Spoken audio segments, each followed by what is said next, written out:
guys, bersama saya lagi dalam Alright Nopo Channel. Sesuatu keputusan dan tindakan ya daripada Parti PAS yang amat-amat mengejutkan sahabat semua. Apabila PAS telah menolak MOU kerajaan ya berkaitan dengan peruntukan ahli parlimen pembangkang yang selama ini tidak pernah berlaku. Cuma ketika Datuk Seri Anwar Ibrahim menjadi ketua pembangkang dan Perdana Menteri ketika itu Ismail Sabri ya berjaya memeteraikan perjanjian MOU ya untuk peruntukan ahli pembangkang, ahli parlimen pembangkang. Namun berbeza pula sahabat semua dengan alasan yang diberikan oleh pihak pembangkang Perikatan Nasional PAS Bersatu. Katanya hak sama rata tanpa kira agama antara sebab PN tolak MOU kerajaan. Jadi sekali lagi mereka menggunakan isu agama, isu bangsa sebagai alasan ya untuk mereka menolak MOU ini. Jadi pada pandangan saya sahabat semua, jelaslah mereka tidak begitu bersungguh-sungguh atau serius membantu rakyat yang ada di dalam parlimen mereka. Keutamaan mereka adalah kepentingan politik. Keutamaan mereka adalah kepentingan parti semata-mata tanpa memikirkan kesan baiknya kepada rakyat di parlimen mereka masing-masing. Ya, mereka sanggup menolak dengan memberikan alasan yang tidak masuk akal. Kerana apa sahabat semua? Inilah yang kita lihat bahwa pemimpin-pemimpin daripada Perikatan Nasional PAS ini hanya menggunakan isu bangsa agama sebagai alat untuk kepentingan politik. Sebab melalui pandangan saya, mereka risau ya apabila mereka memeterainya MOU ini, maka mereka risau mereka tidak boleh lagi menggunakan isu 3R untuk memainkan politik, untuk menyemai kebencian seperti mana yang mereka lakukan hari ini sahabat-sahabat semua. Jadi itu pandangan saya. Jadi kalau kita lihat kenyataan daripada Parti PAS hari ini dan Bersatu Perikatan Nasional, keputusan PN katanya menolak 2 set draft cadangan memorandum persefahaman daripada kerajaan berkaitan dengan peruntukan kepada ahli parlimen disifatkan sebagai langkah tepat. Ketua Penerangan PAS Ahmad Fadli ya MP Pasir Mas berkata ini kerana draft cadangan MOU itu didakwa mengandungi termah perjanjian yang sangat berbahaya terhadap kedudukan perlembagaan persekutuan yang menjamin kedudukan agama Islam dan hak-hak istimewa Boim Putra. Betapa mereka menunggang isu ini sahabat semua. Ya, antara yang kita tahu dan yang mungkin saya tahu di sini adalah berkaitan dengan isu 3R.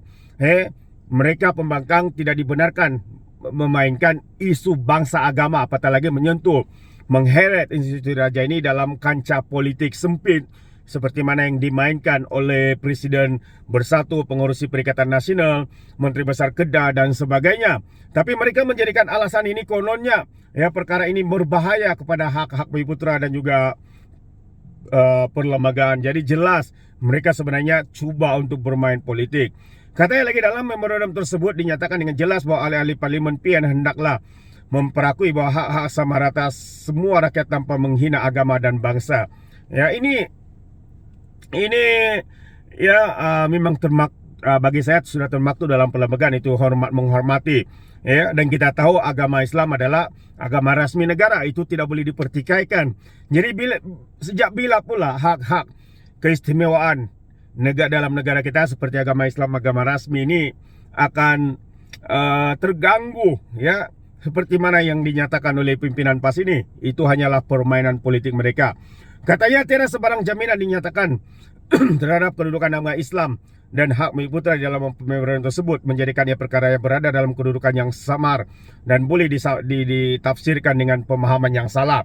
Nah, mereka menyatakan pemahaman yang salah, maksudnya mereka telah membuat pemahaman yang salah. Karena kita tahu perkara itu tidak perlu dimasukkan di dalam mana-mana perjanjian ataupun MOU. Ya, kita tahu negara kita, negara Islam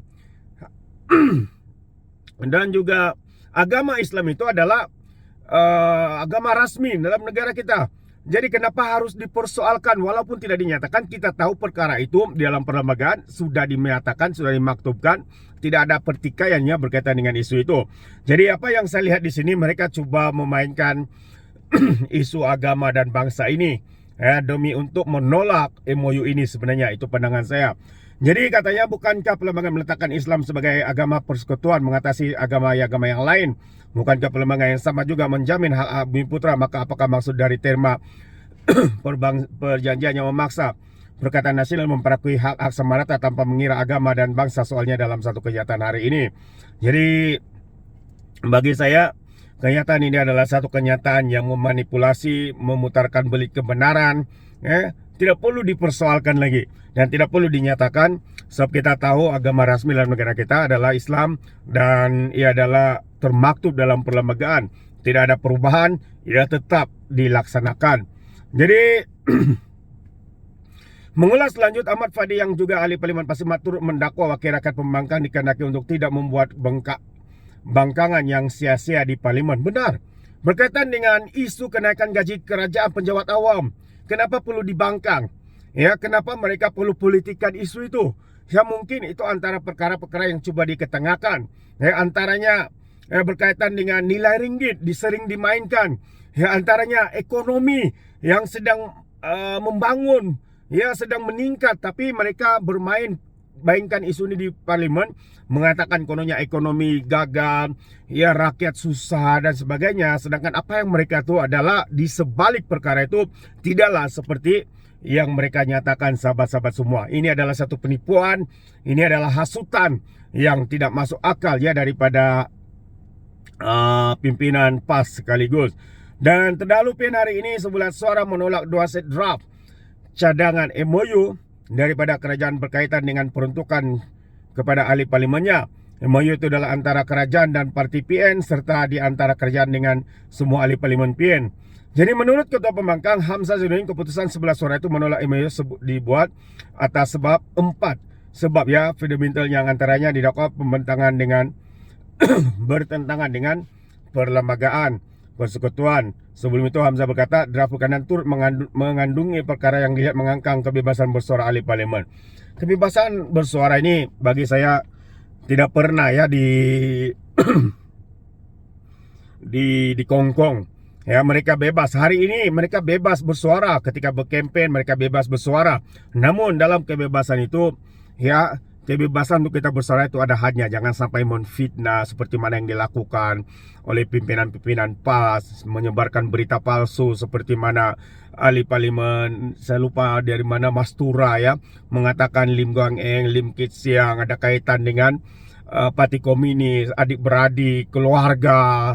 Dan semua ini sebenarnya perkara yang saya percaya dinyatakan ya ataupun coba disampaikan oleh kerajaan hari ini. Tapi kenapa pembangkang hari ini tidak bersetuju dengan perkara itu? Seperti mana pandangan saya awal tadi mengatakan, mereka takut jika mereka sign MOU ini, mereka tidak akan ada peluang lagi ya untuk memainkan isu bangsa agama, menunggang isu agama, menunggang isu bangsa untuk menyemai kebencian, untuk menghasut rakyat membenci kerajaan hari ini dengan memanipulasi kebenaran, membuat pembohongan dan penipuan ya dengan kenyataan-kenyataan sehari-hari yang kita lihat ya. Hari ini juga kita dapat lihat bagaimana YB Rafizi Ramli ya telah menyaman Wan Faisal yang telah membuat satu tuduhan melampau yang berbau fitnah. Jadi antara inilah sebenarnya perkara yang harus dikekang. Mereka pembangkang ini harus memiliki rasional ya, bukan hanya bercakap sembrono, bercakap tanpa fakta, bercakap tanpa nilai moral dan sebagainya. Jadi ini yang kita lihat sahabat semua, bagaimana mereka semakin sesat dan sebagainya. Jadi itu pandangan saya sahabat semua. Bagaimana dengan Anda? Anda boleh berikan komen ya di dalam ruangan komen. Jadi terima kasih. Izinkan saya untuk mengundurkan diri, dan seperti biasa peribahasa mengatakan tanpa mencangkap 2 tahun keinginan. Dalam bahasa Melayu, tepuk dada, tanya selera. Sekian daripada Orang Dapat Channel. Saya kita berjumpa lagi. Bye bye.